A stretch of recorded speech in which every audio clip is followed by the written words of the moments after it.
Bueno, hoy tenemos una eminencia en el sindicalismo, una compañera de lucha en CGT, una de las protagonistas del documental Hambre de Justicia, que denunció el abuso de la temporalidad en las administraciones públicas.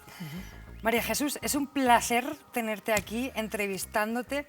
Nos gustaría hablar contigo de aquella lucha, de lo que pasó después y de cómo sigues viviendo todo este lío, esta lucha después de tanto tiempo.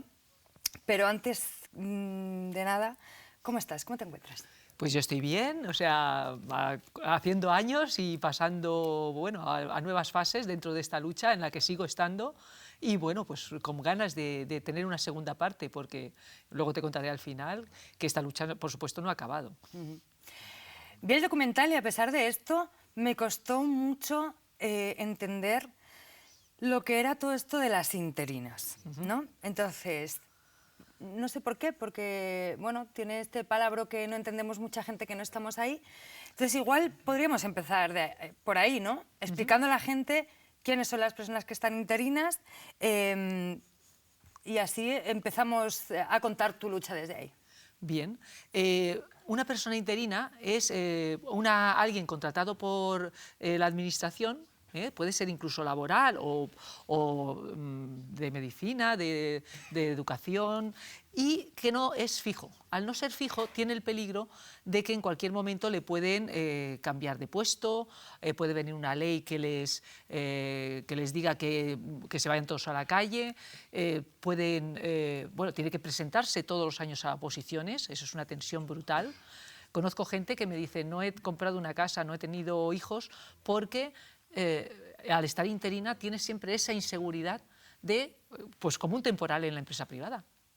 Pero, o sea, yo pensaba que cuando trabajabas para lo público o las administraciones públicas, esto no pasaba, que era como una inversión, ¿no? O sea, esto será muy poco, estos contratos. Pues ya quisiéramos que fuera poco.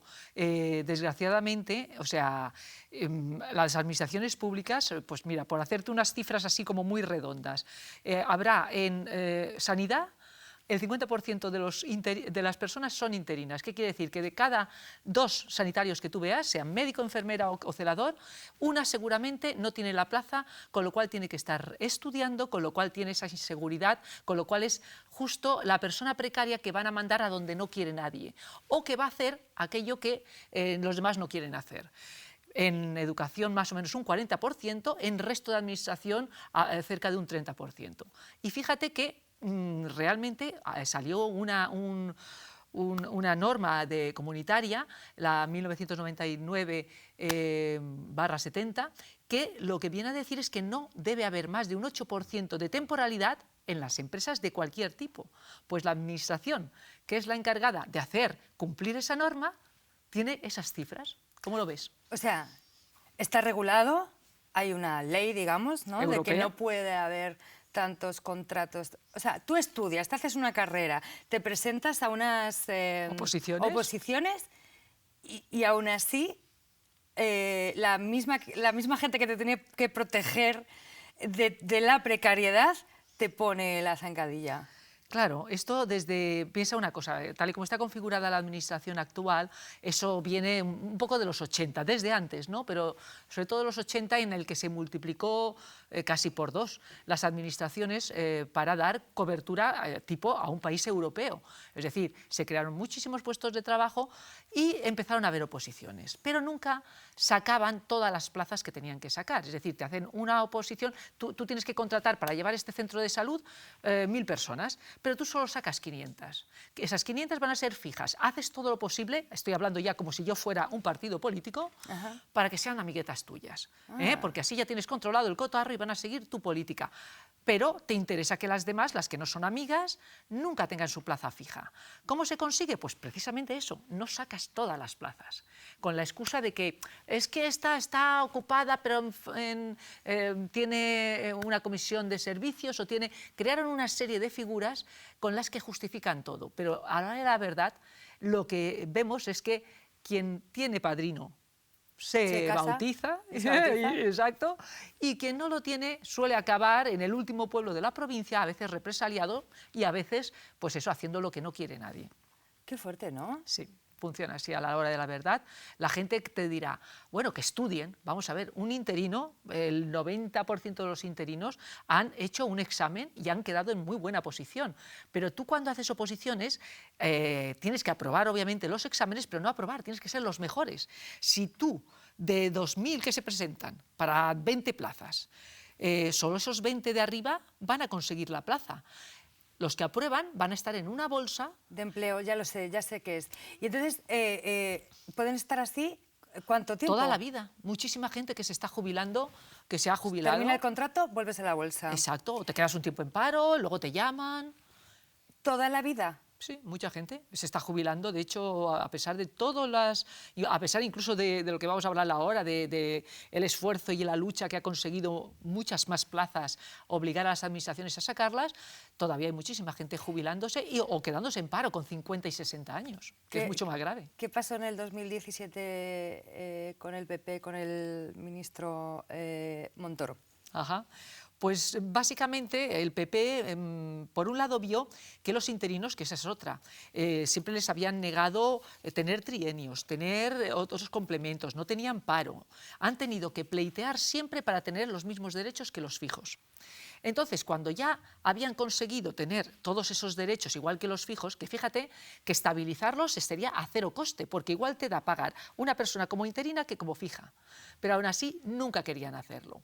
Pero como había mucha presión, porque había muchas demandas, este tema empezaba a llegar a Europa. Europa empezaba a decir, oye, ¿cómo tienes esas cifras de temporalidad? Pues se sacaron de la manga, vamos a hacer una oferta de empleo público maravillosa con 300.000 plazas, 300, 320.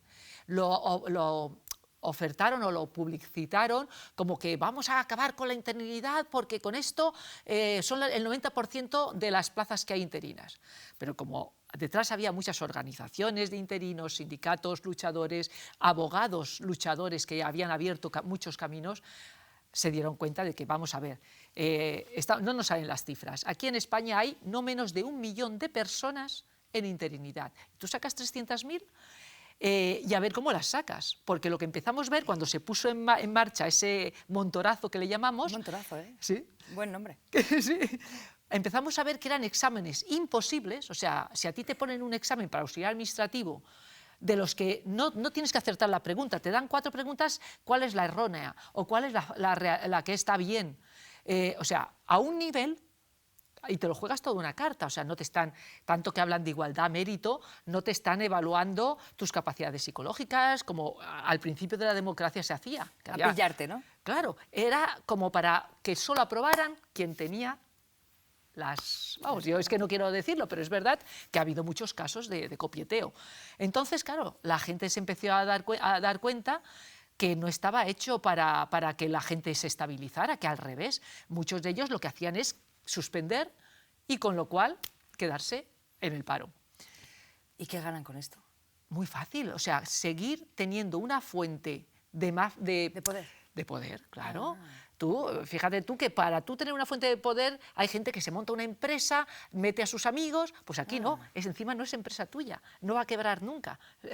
Pones a tus amiguetes, les das super sueldos, pones a los que son medio amiguetes, les das sueldos medianos y te aseguras de que los que odias, o sea, los contrarios o la gente que no te dice ni fu ni fa, lo pasen mal y estén en los peores puestos. Entonces, yo creo que esta gente, los que mandan, vamos a decirlo así, Los que mandan, llevan siglos haciendo esto sí, y no lo dejan pasar porque casi para ellos es como una forma de ser. Vuelvo a decir, a cero coste para todos los españoles, esta misma gente mañana podría estar toda estabilizada. Y hay un recurso legal que está en el EBEP, que es el artículo 61.7, que es el concurso. El concurso de méritos es absolutamente legal, pero no lo quieren hacer valer porque dicen que atenta contra la igualdad. Eso ya alucinada me dejas. Sí, sí, sí, es todo intereses políticos. Totalmente, de cuñadismo del Totalmente. todo, ¿eh? Y después, ¿qué pasó con el Miquel Iceta? en el 2021. Pues mira, parecido. Como la gente a raíz del Montorazo lo que hizo es salir en prensa, moverse, movilizaciones, demandas. La gente esta se ha gastado una pasta yendo a los abogados luchadores y a los sindicatos luchadores para poner demandas diciendo, oiga, que esto no está conforme a ley, porque está usted... La figura principal era que la gente se dio cuenta que estaba en fraude de ley. ¿Qué quiere decir? Que igual que en las empresas privadas, si el empresario no cumple la ley, no te está pagando lo que debe, tú entras en fraude de ley y tienes unos derechos, vas a demanda, y normalmente en laboral lo que suelen fallar en estos casos es pues se readmita o le paguen una indemnización acorde a lo que realmente deberían darle. A nivel contencioso, que debería ser parecido, eso significaba la fijeza. El estar en fraude de ley. Cuando la gente se dio cuenta que había un camino para exigir esos concursos, claro, muchísima gente se puso a demandar. Entonces, ¿qué hizo el PSOE? Vamos a darles un caramelito más y muchas promesas. Han dicho de mentiras, que no te puedo imaginar todos, salió entonces IZ diciendo, pues yo a esas 300.000 envido y voy 300.000 más. Anda, estaban jugando al mus. Pero es que resulta que con el Montorazo no se llegó a las 300.000 ni de casualidad. Vamos, no tengo cifras, pero sacaban muy pocas plazas. Vuelvo a decir, si a ti te sacan pocas plazas, tú, aunque seas de 9, solamente se coloca el de 10 y el cuñado. Ya. Esa es la historia. Pero, a ver, María Jesús, que yo lo entienda. Pero entonces, ¿hay o no hay mucho empleo público? Porque yo escucho un montón de gente en plan, a ver, lo que hay que hacer es oposiciones y ya tienes un empleo y no sé qué, porque hay empleo público. ¿Esto es verdad o no? Es cierto, porque mira, realmente entramos muchísimos en los años 80, lo que significa que ahora en estos años se está jubilando el 50% de la plantilla. O sea, estamos hablando a lo mejor en esta década. O sea, que se van a... Que va a haber plazas. Pero ¿qué pasa? Que han irrumpido pues, la inteligencia artificial, la mecanización de cosas, y yo creo que esta gente que manda tiene la intención de empezar por la función pública a quitar gente, porque lo que vimos es que con la excusa de la reposición de tal y que cual, no sacaban plazas, han amortizado muchísimas plazas en todos los sitios, con lo cual a la hora de la verdad, sí, si tú eres un supergenio y estudias, puedes conseguir esa plaza, no estoy desanimando a los opositores, pero vuelvo a decir, es que tendrás que pasar por un proceso que veremos, porque está hecho para que lo sufras. O sea, ya te digo, yo en su momento, por un pelo no fui interina. Por eso me solidarizo tanto con este tema, siendo fija. ¿Entonces fuiste interina o no? Bueno, sí que estaba como interina, pero formalmente. Realmente yo tuve la suerte de, a la segunda, aprobar una oposición. Tuve muchísima suerte con las preguntas, me la acertaron, como se suele decir, y pude ver cómo quedó gente que tenía más memoria que yo, cómo quedó en el camino. Y cómo me decían, sé que ahora... Porque cuando tú estás estudiando, o sea, cuando tú estás trabajando no puedes dedicar 8 horas a estudiar. Entonces el que trabaja tiene la bendición de que trabaja como interino, pero tiene que estar compitiendo con gente recién salida de la carrera o el que le están manteniendo, y cómo compites con eso. Yeah. Con lo cual hay mucha gente que se ha quedado, pues eso, luego no es tan seguro que puedas volver y repetir. Yeah. ¿Y cómo llegas a esta protesta, de esta huelga de hambre y por qué? Bueno, pues ya te digo que con el IZetazo se redoblaron las demandas, las manifestaciones, conseguimos llegar a mucha gente, porque hay mucha gente interina, como hay muchísimas administraciones, nos tienen como muy divididos. Y entonces, ¿Estás en el documental? Ahí estamos, sí. Gracias a los compañeros de FETAP, que hicieron un estupendo trabajo. Pues la gente redobló sus ataques, o sea, su lucha. Y estábamos en la prensa cada día, bueno, en la prensa nos ponían de que teníamos un morro impresionante y cosas así. Y yo, claro, vi que la gente, porque siempre confiábamos mucho en Europa, en las sentencias del Tribunal Superior de Justicia de la Unión Europea, el TJUE, siempre nos daban la razón, porque es que en pura ley tienen que decir que estamos en fraude de ley, hágase fijo o indemnícese. Pero aquí los tribunales, como ya sabemos que en contencioso pues pues se ve que no son no sé, lo objetivos que debían ser, desgraciadamente lo digo con todas las consecuencias, pues decían que no, que ellos no, que Europa no entendía la peculiaridad española, que eso iba contra la Constitución. Dios mío. Claro, porque cuando ellos quieren, pues hacen concursos para sus amiguetes, pero si es un concurso para los que no son amigos, eso ya va contra la igualdad y contra un montón de cosas. Entonces, claro, la gente estaba como muy desanimada. Sentencia buena de Europa, pero el Tribunal Supremo seguía diciendo que no, que ni flowers. ¿Qué pasó? Que yo tenía una compañera, bueno, mi compañera Arantxa de la FETAP, que estaba coordinando luchas, hablando con todas las plataformas a nivel estatal, ya entonces, desde Alicante. Me decía, Mari, que es que la gente está como muy desanimada, qué lástima, porque estamos saliendo en prensa, pero no estamos teniendo, la gente, necesitamos algo que nos empuje para sacar adelante. Y yo, como había hecho una pequeña huelga de hambre a raíz de una lucha palestina de los presos, y bueno, pues dije, mira, la huelga de hambre puede ser una buena opción. Yo en principio hice un escrito, lo pasé por redes, pensando que algún interino o interina, porque claro, yo no dejaba de ser alguien desde fuera, ¿no? Como fijo que soy. Y hice un escrito diciendo, mira, así se hace una huelga de hambre, este impacto tendría, pero como no se animó nadie, pues allá que fui. Y claro, parece ser, yo eso no lo había calculado. Te solidarizaste a tope. Claro. Porque eso ya sabes que es muy duro, sobre todo los primeros días, luego entras en una fase en que lo llevas mejor, pero no deja de ser Tú muy me dices, duro. ya sabes, pero yo no lo sé. Bueno, sí. Quiero decirte que, además, yo 15 días había hecho de huelga de hambre, pero pasando los 15 días, tú lees en internet y todo te lo pone horrible. Tu riñón se va a resentir, tu no sé qué se va a resentir, vas a pasar las canutas. Y entonces, pues ya empecé a tener algunas feedback de gente, sobre todo había mucha gente que había hecho huelgas de hambre con lo de la mili en los años 80, 90. Feedback de que no es tan grave, sí que es verdad que tal, pero adelante. Se unieron 3 compañeras más, que fue Coro, Irune y Raquel. Y bueno, pues nos sentimos mucho más respaldadas. Pero lo bonito fue que, ya te digo, los primeros 15 días de hacer la huelga, yo no sé cómo, pero se expandió por las redes porque le dieron mucha importancia a que yo fuera fija. Yo eso no lo había calculado. Hombre, es que claro, es muy importante, no lo habías calculado, pero claro. esa solidaridad de que tú siendo fija... Sí, pues... O sea, me pone la piel de gallina, porque claro, tú no tenías esa problemática claro. y te uniste ahí a la huelga de... Y Pues entonces sí, expandió y os hicisteis famosísimas. Bueno, digamos que por lo menos todos los interinos que estaban conectados se enteraron, muchos más lo supieron, la gente empezó a decir, bueno, venga, a tener ganas de hacer cosas. Siempre cuento que esa época, pues eso, estaba el que hacía los carteles, nos hizo unos carteles chulísimos solo para nosotras, que salía en las redes todos los días, y todos los días yo animando a la gente, venga, vamos a llegar al Parlamento Europeo, porque poníamos los hashtags para que ellos se enteraran. Es decir, que todos iban pensando, todo el mundo se puso ahí las manos a la obra para que llegáramos, las plataformas, los abogados, que también sabían un poco de esto, también.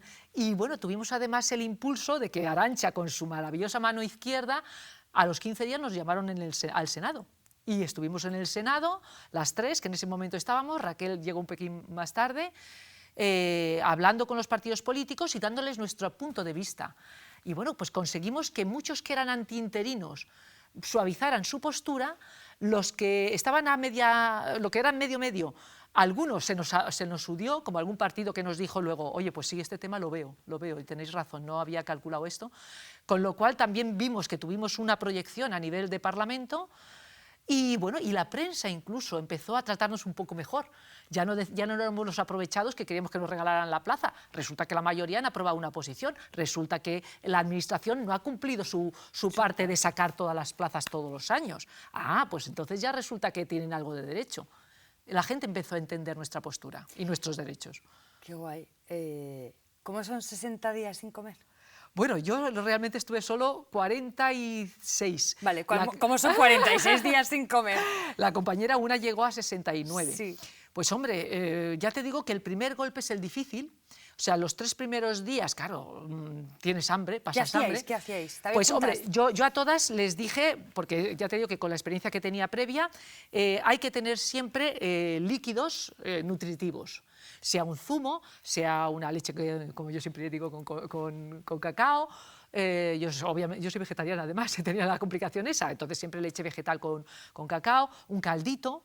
Entonces, siempre tener líquidos nutritivos, el jarabe de arce, hay una serie de cosas que te ayudan mucho, que te dan energía, y sustituyes tus comidas por esos líquidos, por un vaso. O sea, con esta taza yo me tiraba hora y media, y a la hora pues me tomaba el caldito, y a la hora me tomaba la leche. Y tu cuerpo va acostumbrándose a tener esa menos cantidad, pero tiene los nutrientes. De hecho, me hice análisis antes y después y no estaba mal de defensas en absoluto. Sí que pasas hambre al principio, luego como que te acostumbras, pero claro, te llama mucho porque a todos nos gusta comer, a casi todos. Entonces yo lo pasaba mal cuando pasaba por delante de los restaurantes, cuando olía, hasta que dije, mira, lo voy a cambiar. Voy a disfrutar este olor como si lo estuviera comiendo. Y me voy a imaginar que lo estoy comiendo, pero no voy a comerlo.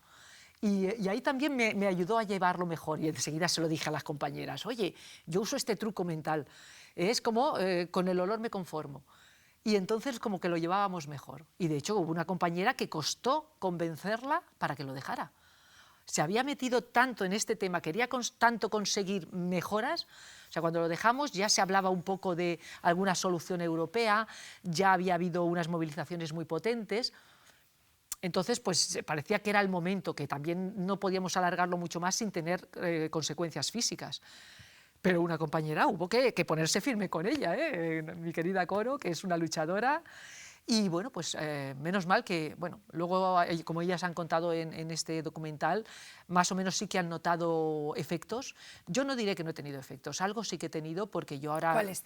Pues, por ejemplo, me empacho enseguida, mi estómago se ha hecho más pequeñito, entonces, claro, en cuanto algo me gusta y como más de la cuenta, pues ya estoy empachada con las molestias consiguientes, creo que tengo intolerancia a algunos alimentos que no tenía antes, pero bueno, que son cosas menores, por eso yo considero que realmente no ha sido nada. Peor es, pues eso, la compañera Raquel es que ya estaba malita, ya tenía cosas. Ya tenía una edad. O sea, yo me quito el sombrero de sus 15 días porque ella sí que se la jugó. Y lo tuvo que dejar porque algunas de ellas pues no podían levantarse, días que tenían que faltar al trabajo porque estaban sin energía. ¿Me entiendes? Mareos. ¿Y a nivel mental? Pues a nivel mental... ¿Qué fue lo más duro? Lo más duro fue eso, sobrevivir con tanta comida que tenemos alrededor. No nos damos cuenta de cómo estamos inmersos en la cultura de la comida hasta que dejas de comer. Ya. Porque es que yo por donde iba yo decía, joder, una calle sin... pero donde no hay un bar hay una señora que hace su comida. Entonces, claro, lo pasaba mal por eso, porque a mí me encanta comer. También a nivel psicológico, pues te duele que, bueno, pues siempre hay alguna que te dice, ¿qué haces? Que no hagas tonterías. Luego que lo tuve que ocultar de la familia, porque yo sabía, mis hijas más o menos lo entendieron, se los dije para que no sufrieran mucho a los 20 días, pero mi madre y alguna gente sabía que no lo iban a entender. Entonces estuve como callándolo todo el rato y eso costaba, porque ibas a las comidas familiares, uy, espera, que me llevo esto acá, y hacía como que comía y no comía, cosas así, ¿no? Entonces sí que tuvo su complicación. ¿Cómo reaccionó la gente? Me refiero, ¿hubo algún apoyo inesperado? O sea, se hicieron caso, ¿no? Sí, yo creo que el apoyo más inesperado realmente fue... ¿Decepciones también? También, alguna, también. A mí me sorprendió mucho la prensa.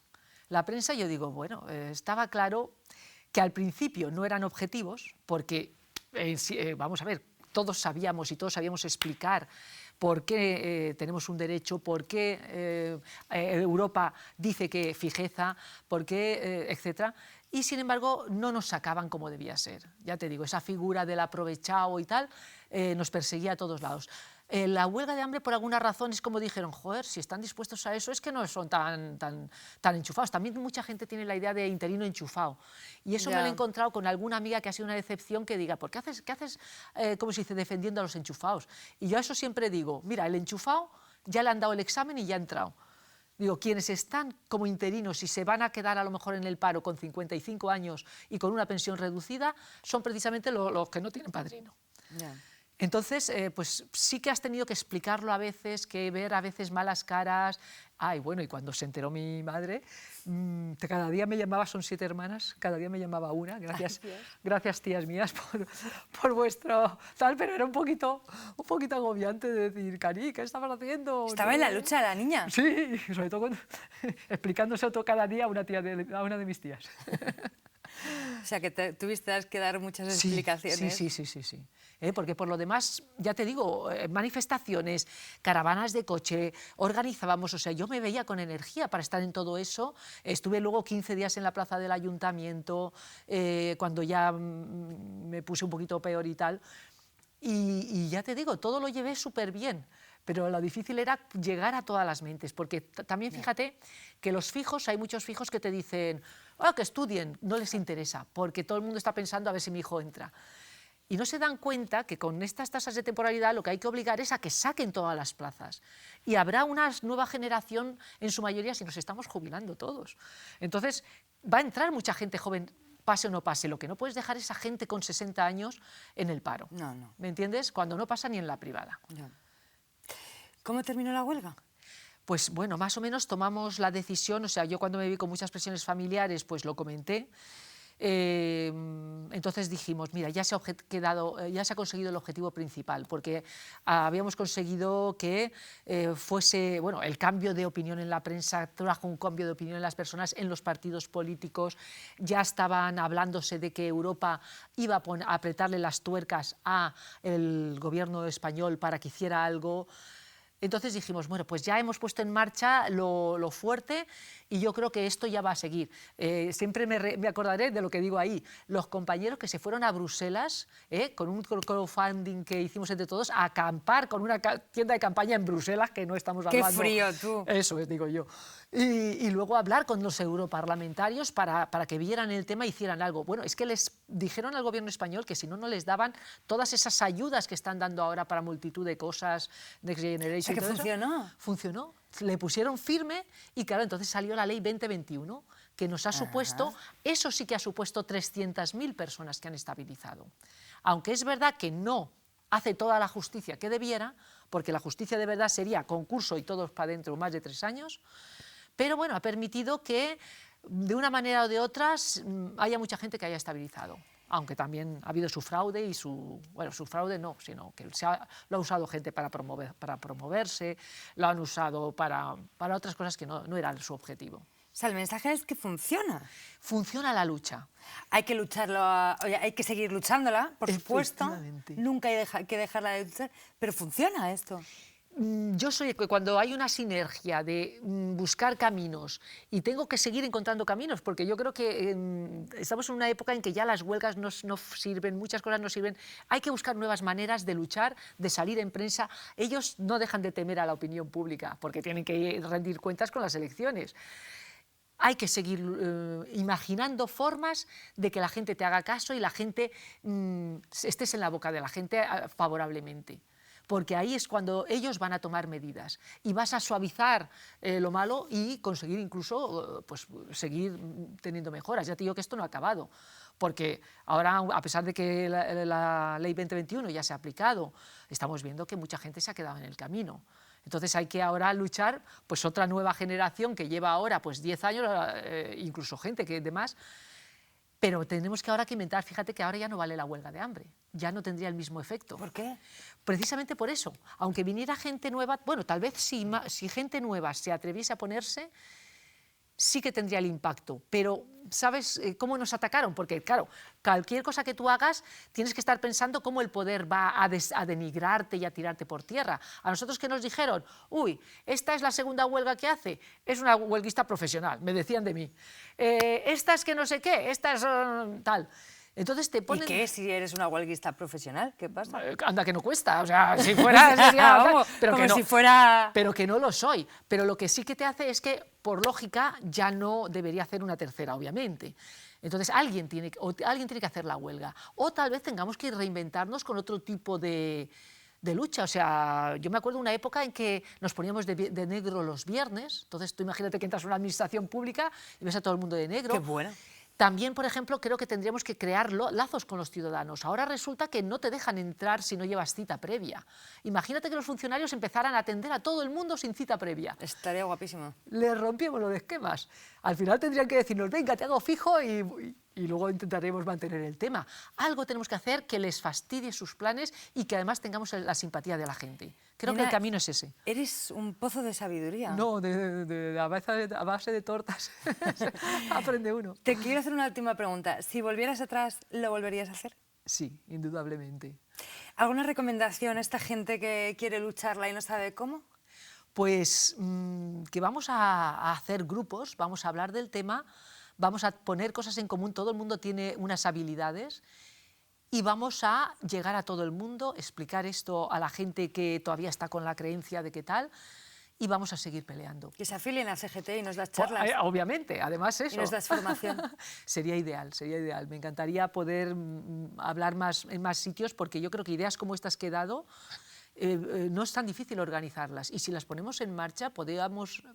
O sea, es una especie de desobediencia civil funcionarial, a favor de la gente. Tiene que ser así. Me he enamorado. Muchas gracias, María Jesús. Me voy con ganas de saber mucho más y de recibir una formación tuya de cómo ser huelguista profesional. Gracias por contarnos. Y nosotras nos vemos el domingo que viene aquí en Al Lío.